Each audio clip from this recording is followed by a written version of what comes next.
ஆளுநர் மூலமா ரங்கசாமி அவர்களை பொம்மை முதலமைச்சராக வச்சிருக்காங்க. சாமானிய மக்களையா வாழ விடுவாங்க? இதுக்கு உடனடியா முற்றுப்புள்ளி வைக்கணும். அதுக்கு அருமையான வாய்ப்பு தான் வருகிற ஏப்ரல் 9ஆம் தேதி. 9ஆம் தேதி தானே இங்க. ஆக புதுச்சேரியுடைய புதிய விடியலுக்கான நாள் ஏப்ரல் 9. விடியலுக்கு புதுச்சேரி தயாரா? புதுச்சேரி தயாரா? புதுச்சேரி மட்டுமல்ல, மக்களாட்சியையும் காக்க வேண்டிய கடமை உங்க கையில் இருக்கு. நீங்க தேர்ந்தெடுக்கிற அரசு உங்களுக்காக செயல்படுகிற அரசாக இருக்கணும். டெல்லியோட கட்டளையை நிறைவேற்ற அரசாக இருக்கவே கூடாது. இந்து திணிப்புக்கு எதிரான மொழி போராட்டத்தில் பல தியாக திருவுள்ளங்களை கொடுத்தது இந்த புதுச்சேரி. எப்பவுமே எதிரிகள் என்ன செய்வாங்க? ஒரு இனத்தை வீழ்த்தணும்னா அவங்களோட மொழியை அவங்க கிட்ட இருந்து அப்புறப்படுத்துவாங்க. தாய்மொழியை இழந்த இனங்கள் வாழ்ந்ததில்லை. இதுதான் வரலாறு. பல கோடி ரூபாய் மதிப்புள்ள போலி மருந்து தயாரிச்சு அந்த வழக்கில் முக்கிய குற்றவாளிகள் எல்லாம் சிக்கினாங்க. ஆனா அந்த விசாரணை முடக்கப்பட்டுச்சு. இதுதான் டபுள் இன்ஜினோட லட்சணம். நம்முடைய புதுச்சேரியோட நீண்ட நாள் கோரிக்கை என்ன? மாநில தகுதி வேணும். அதை பத்தி அவங்க பேசல. அவங்களுக்கு தேவை என்றால் ஒரு மாநிலத்தை உடைச்சு புது மாநிலத்தை உருவாக்குவாங்க. அது மாதிரி புதுச்சேரிக்கு மாநில தகுதி வழங்க முடியாதா? இவ்வளவு நடந்த பிறகு புதுச்சேரிக்கு மாநில அந்தஸ்து இல்லைன்னா துரோகம் இழைச்ச பிறகும் பாலாரும் தேனாரும் ஓடும்னு சொல்லி அதே வாக்குறுதியை கொடுத்து மக்களை ஏமாத்த வராங்கன்னா அவங்க புதுச்சேரி மக்களை பத்தி என்ன நினைக்கிறாங்க?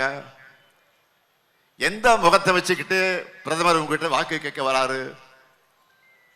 இப்படிப்பட்ட டப்பா என்ஜினை மறுபடியும் கொண்டு வருவோம்னு பேசலாமா? இவ்வளவு அவலங்களை புதுச்சேரி சந்திச்சதுக்கு பிரதமர் மோடியும் உள்துறை அமைச்சர் அமித்ஷாவும் தான் காரணம். முதலமைச்சராக இருந்த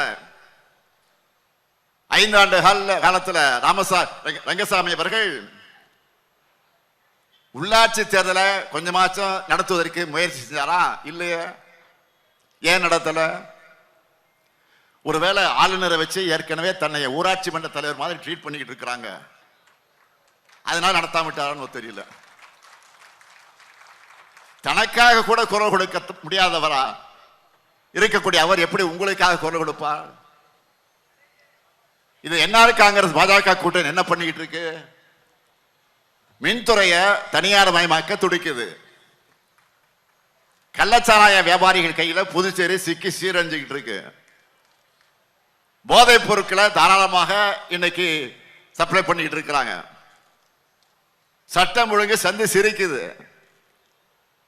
ஒப்பந்த பணி ஆசிரியர்கள் குடும்பத்தோட வீதிக்கு வந்து போராடிக்கிட்டு இருக்கிறாங்க. இவ்வளவு பிரச்சனை தீர்க்காம கொஞ்சமும் வெட்கம் இல்லாம பிரதமர் அழைச்சிக்கிட்டு வந்து ரோடு ஷோ நடத்துறீங்களா? வெட்கமா இல்ல?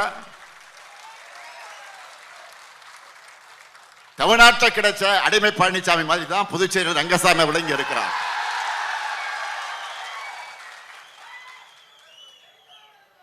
தன்னுடைய அரசு பத்தி ரங்கசாமி அவர்களே கொடுத்த ஓபன் ஸ்டேட்மெண்ட் என்ன தெரியுமா?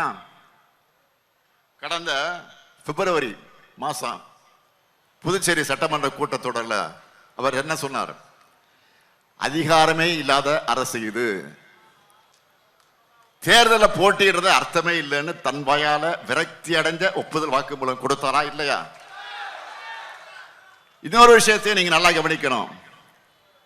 இந்தியா கூட்டணியை விமர்சிச்சு பேசிட்டு இருந்த ரங்கசாமி அவர்கள் இப்ப தன்னுடைய முதுக பார்க்கிறாரா?